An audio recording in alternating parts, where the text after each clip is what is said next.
Right here, down. Protect your out. We put the work in. Let's finish. Come on, man. Let's do this. Family, I'll do 1, 2, 3. You see, we dream chase, cause that's all we was given to start with. Then we realized the dream was obtainable. Now look at us.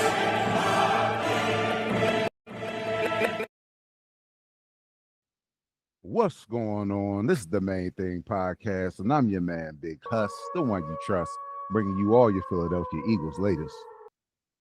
Day 2 of joint practice versus the Cleveland Browns are in the books. The Philadelphia Eagles wrapped practice up Thursday, and I have to say, Thursday practice for the Eagles was bad. It was a bad day. Offensively, defensively, just wasn't our best showing. And, you know, in Philly, we're really not used to seeing the opposition just come in and handle us. And in Thursday's practice, that's exactly what the Cleveland Browns did. Now, it wasn't all bad. There were some standouts in Thursday's practice. And just because it wasn't our best practice doesn't mean that it's the end of the world. The sky is not falling. You don't have to start panicking, anything like that.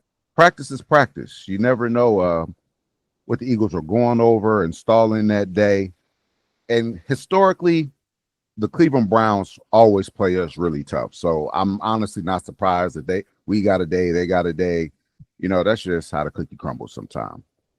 Now, before we get into these practice notes, please make sure that you're liking, you're commenting, and you're subscribed to the channel so you don't miss what me and Mr. Owens hit y'all with these videos.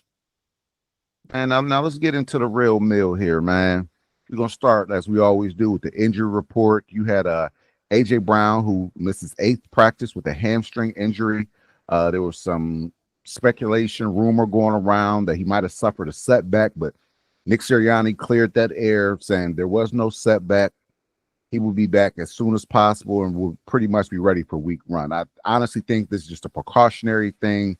They don't want to rush him back. There's no need to rush him back right now. There's 21 days until week 1, game 1. So we still have about 3 weeks. There's still time. We'll be good. Now, Lewis Seen was out also as a DNP with a groin. You had Lander Dickerson, who suffered a knee injury in the open practice on Sunday. Kenyon Green suffered a shoulder. Lane Johnson, rest day, OG day. Limited participants were Saquon, another just rest day, Zach Bond, who's dealing with a back contusion, and Elijah Cooks. Hey, it's good to see Elijah Cooks back out there. This was a guy who was having a stellar camp. Every time a report came out, they were mentioning this young man's name, saying he's balling. So it's good to see him back out there getting his reps, because he can't afford to fall behind the 8-ball. He's competing for a roster spot. He's competing against a fellow position mate in Darius Cooper, who continues to do his thing, whether it's been in the first preseason game or the practices.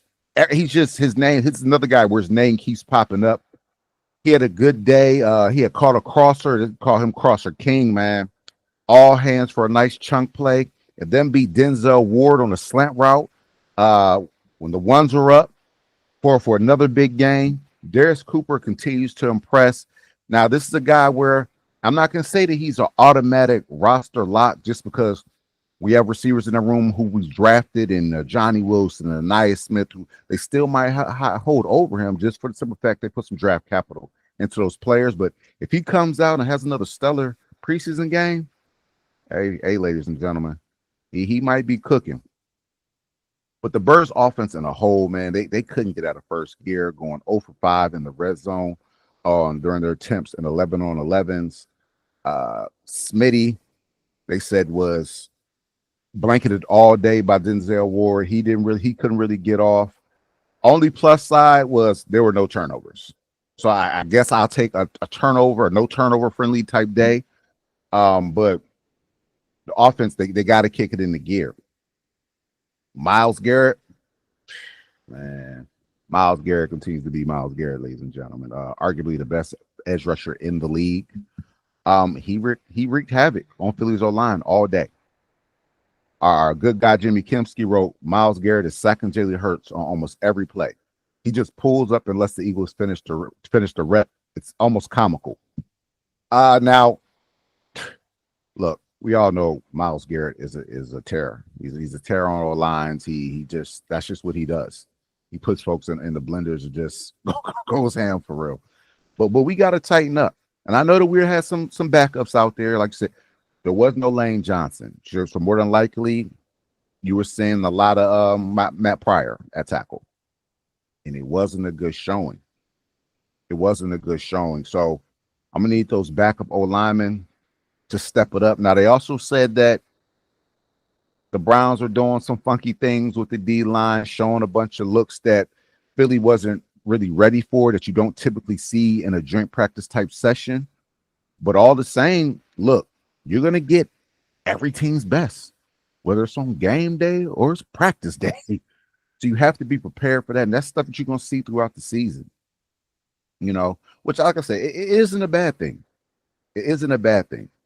It keeps you on your toes, on your P's and Q's. You know what I mean? Keeps you ready. And Tyler Steen kind of sharing that sentiment when talking to the media. Basically, he said he liked that he was getting different looks from the Browns. He's, you know, you get used to going up against the same people. You kind of learn their moves. So to go up against an opposing team and they're giving you different looks, like I said, it keeps you on your P's and Q's. And that's just the competitive nature in Tyler Steen. I love to see that in him. Now, although that the O-line didn't pass block well, that we were getting ran through some crazy pass blocking, run blocking, we were still highly efficient. Highly efficient. That's our bread and butter. Look, the Eagles running back room coupled with this O-line, I'm excited to see it in 2025. As I mentioned in another video, this running back room has the potential to be better than last year, the 2024 running back room. And I really like Kenny Gainwell and Will Shipley as the backups. But a second-year Will Shipley, a veteran A.J. Dillon, to me, it really boosts our backfield. A Browns beat writer, Zach Jackson, said this about Will Shipley. Will Shipley's good. In Cleveland, he probably would have been a starter and maybe even made the Madden cover.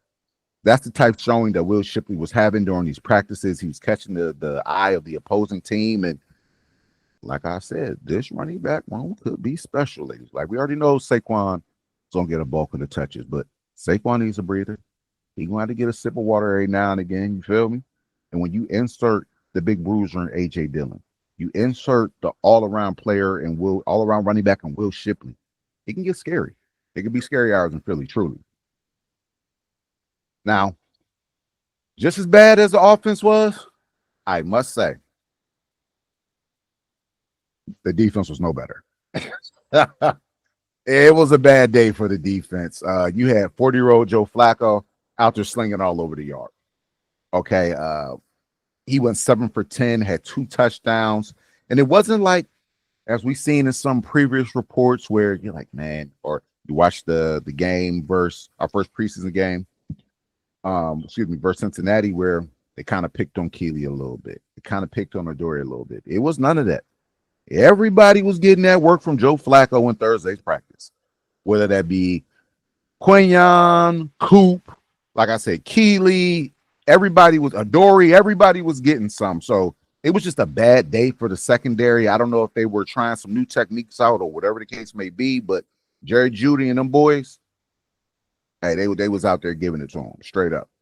Now, bright spot on defense were first rounder Jahai Campbell and second year Axeman Jr., Jeremiah Trotter Jr. They both had good days on Thursday. Jahad, although he was in limited reps, was running around and just being disruptive.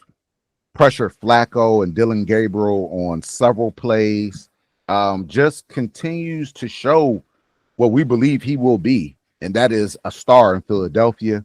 He then, after practice, spoke with Myles Garrett. Hey, pick the brain of a vet, of an all-pro who's been there, done that at the highest level for multiple years. They were talking for a while, just really, like I said, picking his brain. I mean, he's not coming in with a cocky attitude. He's coming in humble enough to know, like, hey, man, I may be good, but I could be way better. And there's a guy sitting here who I'm practicing with over this past week, like I said, who's done that, continues to do that, arguably the best. Why not ask that man questions? Man, what are you saying when you out here when they do this? What do you do? You know what I mean? What's your conditioning like? What's your meal plan like? These are the things that'll take a guy from being good and push him over to being great, elite. So I'm glad to see that the young Rook wasn't too shy and, like I said, wasn't too cocky enough not to ask questions. That was really good to see. You had Jeremiah Trotter Jr., although Jahad Campbell gets a lot of the talk. Zach Baum naturally gets a lot of the talk, all pro. Jeremiah Trotter Jr., hey, man, he's inserting himself in that conversation.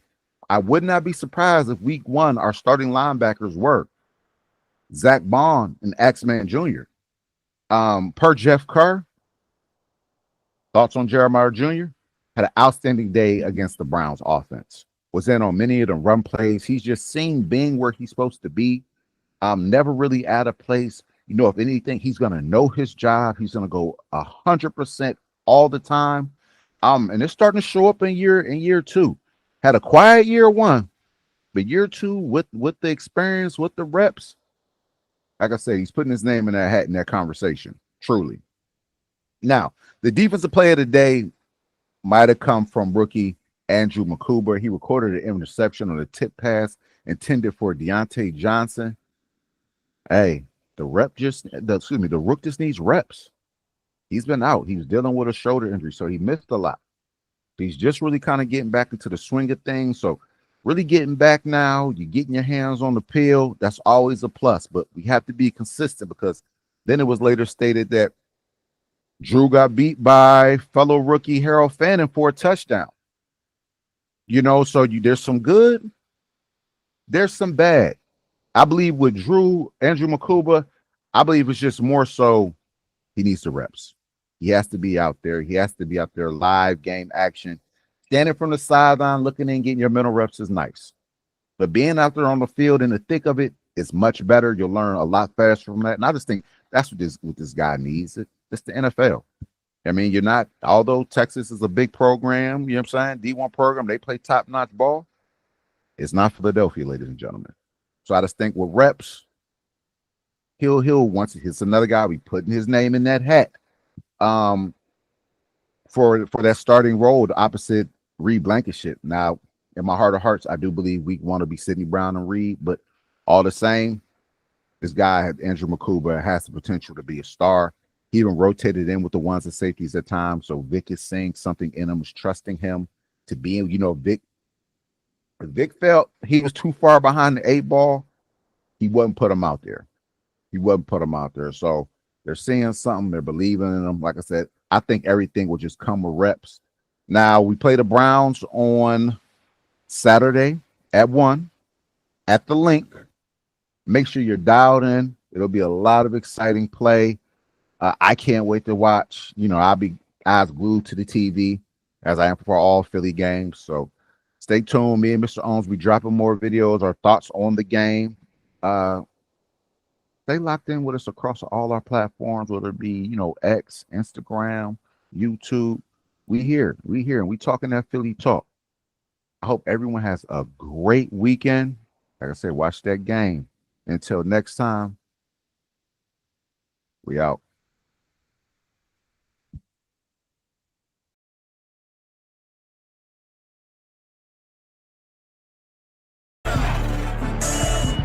It was I was gonna make a lot of money doing what I wanted to do.